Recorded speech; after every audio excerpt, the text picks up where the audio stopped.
Salut les amis, c'est Laurent d'Investir Expat et aujourd'hui nous parlons d'un sujet brûlant qui est les expatriés et les banques, comment enfin trouver un bon financement avec une bonne banque et je vous en parle tout de suite. Mais juste avant, je vous invite à souscrire à la chaîne YouTube si vous voulez enfin comprendre comment un investissement fonctionne en France. Bien qu'il y ait pas mal de paramètres à prendre en compte, je vous explique tout ça dans cette vidéo. C'est parti!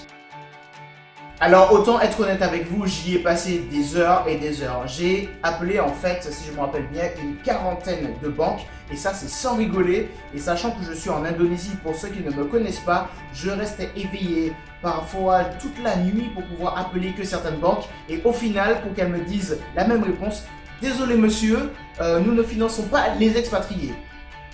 Alors comment ça se fait? Je n'y comprends rien. Donc concernant ma situation, voilà, je suis en Indonésie depuis quelques années, j'ai investi dans plusieurs appartements, donc ici je me sentais assez à l'aise au niveau voilà, des revenus et de savoir comment on investit en Indonésie. Et un jour je me suis dit, bon, j'aimerais bien aussi diversifier mon patrimoine et enfin investir en France pour la seule et unique raison que, bon voilà, je ne sais jamais si je dois rentrer en France un jour.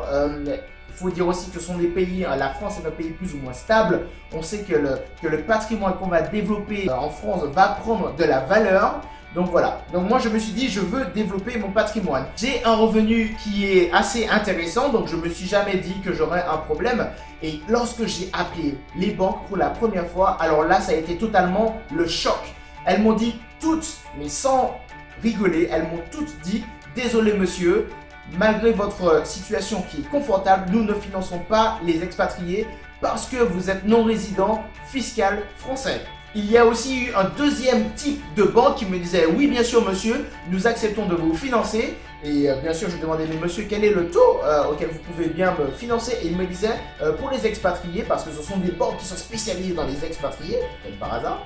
Pour ces banques-là, eh bien, elles proposaient des taux à 2,70%, soit 2 fois ce que les Français résidents fiscaux en France ont, ce qui est incroyable. Et en plus de ça, ça ne s'arrête pas là parce que on vous demande de placer entre 50 et 100 000 euros sur leur compte bancaire pour qu'ils puissent bien sûr vous conseiller en privé et vous facturer ça au-dessus de, voilà, de l'investissement qu'ils vous prêtent. Donc en gros c'est une catastrophe. J'y ai passé vraiment beaucoup de temps pour comprendre voilà comment on pouvait faire pour trouver une banque et j'ai enfin trouvé la solution. Mais avant ça, voilà, il faut savoir que je me suis adressé aussi à ma banque qui me suit depuis 10 ans et elle-même m'a refusé petit prêt bancaire parce que j'étais non-résident fiscal français. Et je connais une dizaine d'amis qui ont eu des taux hallucinants de 3% et qui ont dû changer de banque et au final, bon voilà, ils n'y sont pas sortis vraiment gagnants. Alors que bon voilà, ils avaient un revenu correct et qu'on trouve ça un peu injuste en tant qu'expatrié. Alors voici la solution et voici ce qu'il faut comprendre. Premièrement, après m'y être vraiment intéressé au niveau des banques, il faut savoir que toutes les banques sont différentes. Alors j'ai un ami dernièrement qui m'a demandé: Laurent, quelle est la meilleure banque qui puisse me financer? Je lui ai répondu: écoute, la seule façon de trouver une banque qui puisse te financer, c'est d'en appeler plusieurs. Il y a aussi des experts, enfin des courtiers pour expatriés qui existent. Alors oui, c'est une bonne solution, mais ce ne sera jamais la plus optimale. Alors je vous explique pourquoi. Alors je me suis renseigné auprès d'un banquier et lui demandé en fait comment ça se passe au niveau des différentes branches, quelle est la différence par exemple le Crédit Agricole, la Société Générale, la BNP et Caisse d'Épargne, etc. Il m'a dit quelque chose de très simple pour le financement. Il m'a dit: écoute, il y a deux types de banques exactement.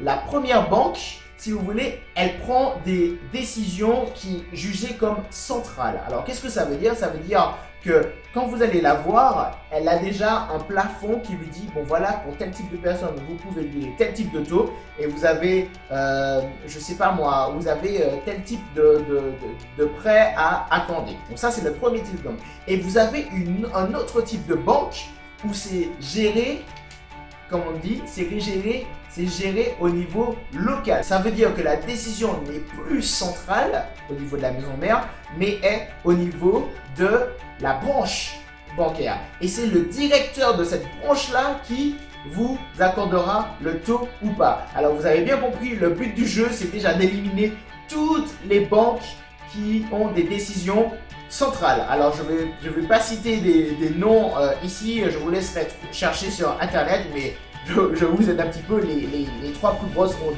ont des décisions qui sont prises de façon centrale. Ensuite derrière ça, il va vous falloir trouver une banque qui prend les décisions locales. Alors sachez une chose, c'est qu'il y a deux stratégies, et ça je vous l'arrête de le dire parce que j'ai bien compris ça.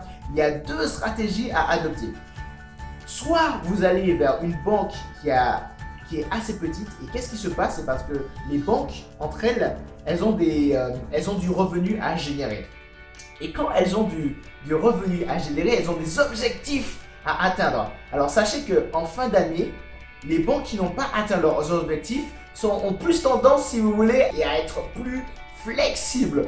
Ou bien ce sont des petites banques qui n'ont pas forcément l'habitude de recevoir des revenus qui sont assez intéressants.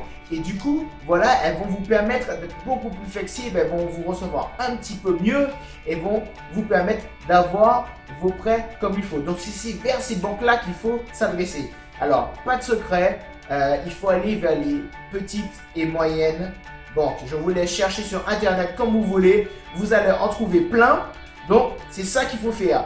Et la dernière option, vraiment, c'est de prendre des banques de taille moyenne, mais d'aller dans des régions, voilà, où il n'y a pas beaucoup de monde. Par exemple, dernièrement, j'ai lu un article, je ne sais plus, sur internet où il disait, voilà, la région de Rhône-Alpes est l'une des régions les plus attractives maintenant. Alors, ce que j'ai fait en premier, c'est j'ai appelé une des banques de taille moyenne qui se trouvait à Saint-Étienne. Donc voilà, écoutez, voilà, je suis Laurent, j'aimerais bien faire un prêt avec tel taux et pour tel type d'investissement. Et elles ont été ravies de me recevoir. Et pourquoi? Parce que pour elles n'ont pas beaucoup de clients. Donc dès qu'elles en ont un qui a une situation qui est assez correcte, et sachant que vous êtes expatrié ou VIE, je sais que vous avez une situation plus ou moins correcte, et bien voilà, on va vous recevoir avec le tapis rouge, ce qui va vous permettre d'investir correctement. Alors, comment trouver la banque? Encore une fois, adressez-vous à des petites ou moyennes banques